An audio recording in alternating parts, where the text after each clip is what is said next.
Across to New York, where Prime Minister Narendra Modi is paying a visit at the 9/11 memorial. On your screens, visuals of Prime Minister of India Narendra Modi at the 9/11 memorial.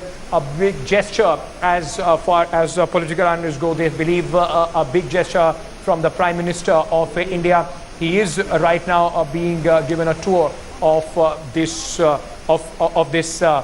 memorial, in fact, in New York. Joining me now on the phone line straight from New York, consulting editor Rajdeep Sardesai. Rajdeep, what are you seeing right now, and what is the significance of this visit to the 9/11 memorial? Well, it's interesting that Narendra Modi is visiting 9/11 because it's become a ritual now for most heads of state when they come to New York, particularly on their first visit, to pay a visit to 9/11. Atal Bihari Vajpayee had done it years ago, Manmohan Singh has done it, and now Narendra Modi is doing it. It begins a day of hectic engagements for him. In a couple of hours from now, he will be at the United Nations General Assembly. Then he has a series of bilaterals with the Prime Ministers of Bangladesh, Nepal, Sri Lanka. And after that, he even goes this evening to Central Park to attend a citizens' function. So he's got a packed schedule, and 9/11, in a sense, sets the stage for the day. It is the most enduring memorial now of the city in the aftermath of what happened 13 years ago. And I think Mr. Modi there will use this occasion to, in a sense, reiterate India's commitment to fighting terror. Terror expected also to figure heavily in Mr. Modi's speech at the UNGA, where he is likely to respond to the K word used by Nawaz Sharif with the T word, which India is likely to use, i.e. terrorism. Rajdeep, do we also see this as some sort of an indication that India, vis-a-vis terror, there might be some movement forward with some sort of a coalition with America as far as, the condition in Iraq, in Syria is concerned, as some sort of a collaboration or some support as far as IS terrorists are concerned? I think the support at this moment will be more in the nature of moral support. I do not see material support coming from India, which is perhaps what a section of the American establishment would like to see. India play a more direct role in combating terrorism in the Middle East. But that is unlikely, and that will in any case be the subject of what Mr. Modi is likely to speak about, both at the UNGA, where he will speak about the global threat that terror poses, not just to India, but to countries across the world, including the United States. And it's likely to be a theme also of his dialogue in Washington with the U.S. President. So I think terror will now figure heavily on Mr. Modi's agenda, both in New York and Washington. But if America expects India to play a greater role in terms of more material, direct support or feet on the ground, that's unlikely. India has had a stated position on that, and it appears that the Indian position will be more in providing moral support to America's fight against ISIL. Rajdeep, also, did the Prime Minister, give any sort of a message here? And of course, you were taking us through the packed schedule that the Prime Minister now has throughout the day. Early morning start there with the visit to the 9/11 memorial. What are the key agendas that will be on the table today? Well, I think the key agenda on the table, really, frankly, is how the Prime Minister responds at the UNGA to what Nawaz Sharif said yesterday. Nawaz Sharif's speech was obviously seen as provocative and has been seen by India as an attempt by Mr. Sharif to reach out to his domestic constituency, play to that domestic constituency by raising Kashmir in a more direct manner than perhaps he has even in the past. And typically at the UNGA, we've seen this. Whenever Pakistan raises the K factor, India raises the issue of terror. So you can expect Prime Minister to raise the issue of terror emanating out of from Pakistani soil directed against India as part of his theme at the UNGA. But I do expect the Prime Minister to also go beyond terror, raise issues of energy security, raise issues of climate change, raise issues of the need to bridge the gap between the developing and the developed world. These were the themes of his op-ed that he wrote in the Wall Street Journal that appeared yesterday. So I think it will be a broader theme in the UNGA. I don't think he wants to make it Pakistan-centric, but obviously, given what Mr. Sharif said yesterday, the Indian Prime Minister will have to respond. And I think he will also raise it possibly at other fora whenever he gets the opportunity. But I do believe that this visit, Mr. Modi wants to make it more than in any way Pak-centric. It's very much a feel-good visit. It's almost a discover America visit for him because he's visiting here after more than a decade. And I think it's an attempt to send out a signal that, America will now do business with a new leader, and India's business is business. I do believe that the business meetings that he will have on Monday morning will be as significant as what he does today, and even his meetings with the Indian-American community tomorrow will perhaps again send out a signal of this feel-good factor that Mr. Modi wants to send in this visit to the United States. So it's very much about atmospherics, frankly. It's about the substantive agenda, I believe, will be in Washington. In New York, it's very much about the atmospherics. Symbolism, of course, in New York there. Ajay, before we let you go, very quickly, a lot of talk about whether he is going to address the UNGA in Hindi. Any word about that? Is the Prime Minister going to address the assembly there in Hindi? Well, almost certainly he will address the UNGA in Hindi. He will be the second Indian Prime Minister after Atal Bihari Vajpayee to do so. Mr. Vajpayee had done it once in his role as Avatar as a foreign minister in the 1970s, and then, of course, as Prime Minister. Mr. Modi will be addressing the UNGA in Hindi. You can expect him somewhere to also reflect on his Make in India slogan, which is now becoming his calling card. But yes, the address will be in Hindi. That's the Prime Minister's preferred language, and I think he wants to send out a strong message again there about a certain pride in Indian culture. Thank you so much, Rajiv Sardesai, consulting editor, for joining us with all that. In fact, let me cut across to Rahul Kamal, managing editor, TV Today Network, who is joining us live from the ground zero, the 9/11 Memorial.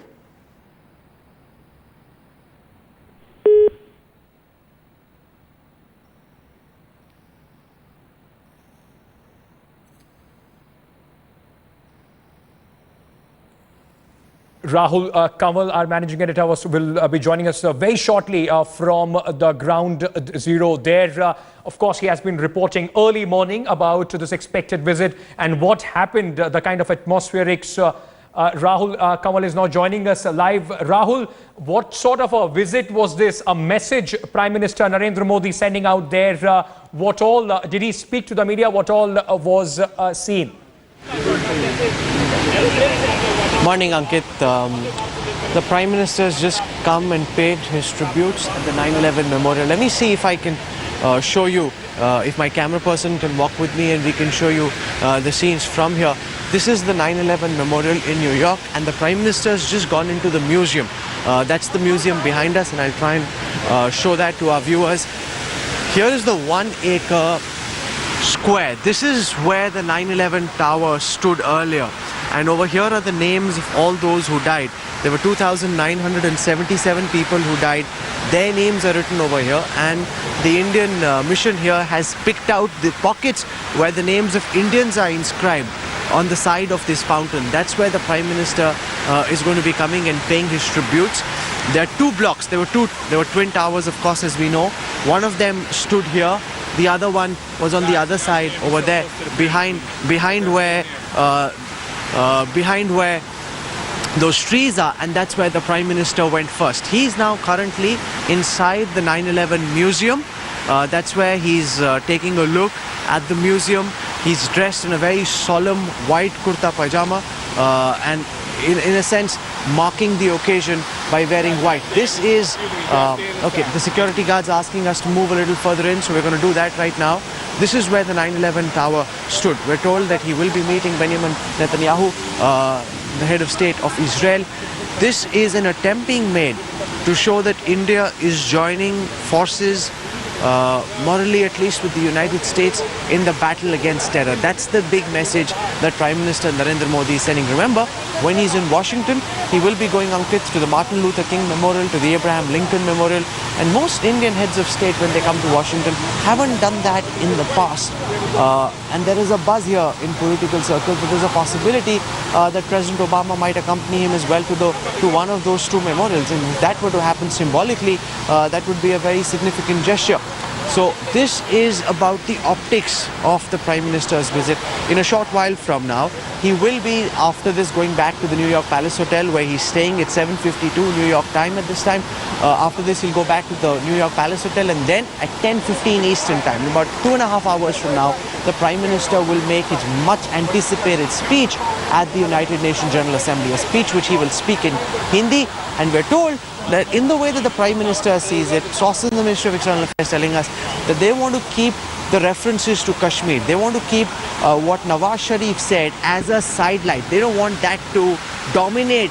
They don't want that to be the big headline in tomorrow's papers. They want to be a sideline. A response must be given and should be given, but they don't want Kashmir or the provocative speech made by the Pakistani Prime Minister to hijack the agenda, as it were. So that's essentially what's happening right here in New York at this time, Uncle. Rahul, also, if you can, take us through as far as the schedule of the Prime Minister after this is concerned. We have been told it's a packed schedule today after the UNGA. He also has some other engagements. How is the day panned out for him?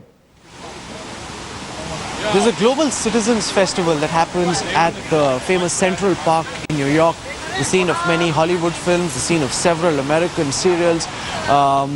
That's where the Prime Minister will be attending a global citizens forum. Now, this is not restricted only to people of Indian American origin. This is a global citizens forum. There are rock concerts there, it's a party in the park, and that's where the Prime Minister will go and make a speech interacting with the American public. Well, there seems to be some problem with that live line that we had with Rahul Kamal. We'll try and fix that. But of course, a significant gesture as far as the Prime Minister of India is concerned, Narendra Modi paying a visit to pay his respect, to pay his homage to the 9/11 victims. Twin Towers, the symbol of American prosperity, the American dream on 9/11. In fact, they were brought down by the planes that were hijacked by Al-Qaeda terrorists. So Prime Minister going there, of course, sending out a strong message as far as India's commitment in cooperation in global cooperation in terrorism is concerned. And yes, as Rajdeep and Rahul both were telling us, now it will be a packed schedule. Rahul Kamal is back with us. Rahul, as you were talking through us about the schedule of the Prime Minister, you were talking to us about the Central Park engagement. What else is on the table today?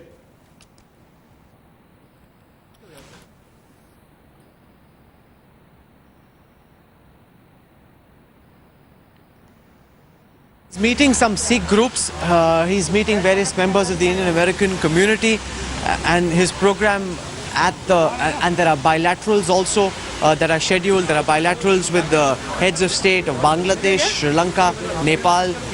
So those meetings are planned out for this afternoon at the New York Palace Hotel. He's not meeting the heads of state of any of the European countries, but he is meeting these leaders. And that's significant because that is part of Prime Minister Modi's neighbors first policy, something he believes in very strongly. And as part of that, he wants to spend time getting to know, understand and develop closer relations with the leaders of India's neighbors. And that's essentially what he'll be doing this evening. Tomorrow, of course, the big focus and the big attention will be on the Madison Square Garden event. All through the night last night, I must tell you, Ankit, that members of the Indian American community were practicing a full dress rehearsal. They're very pumped up. They're very excited. We've been speaking to some senators, some congressmen. They're actually bewildered at the scale of this event. The fact that Prime Minister Narendra Modi will have these 20-odd thousand people inside the Madison Square Garden. We're told at least 15,000-20,000 people outside at Times Square.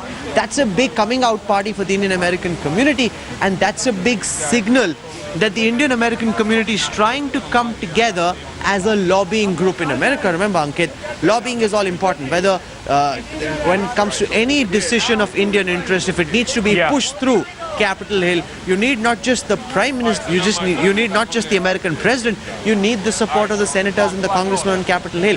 India so far hasn't been able to fully leverage its presence in the numbers that we have over here. In the amount of influence they have. Political influence has been limited. Modi is trying to build them as a political constituency to be friends of India and to push India's case here in the US. Absolutely. Thank you so much, Rahul, for bringing us that update live from the ground zero. Headlines today bringing you minute by minute update, live updates from New York.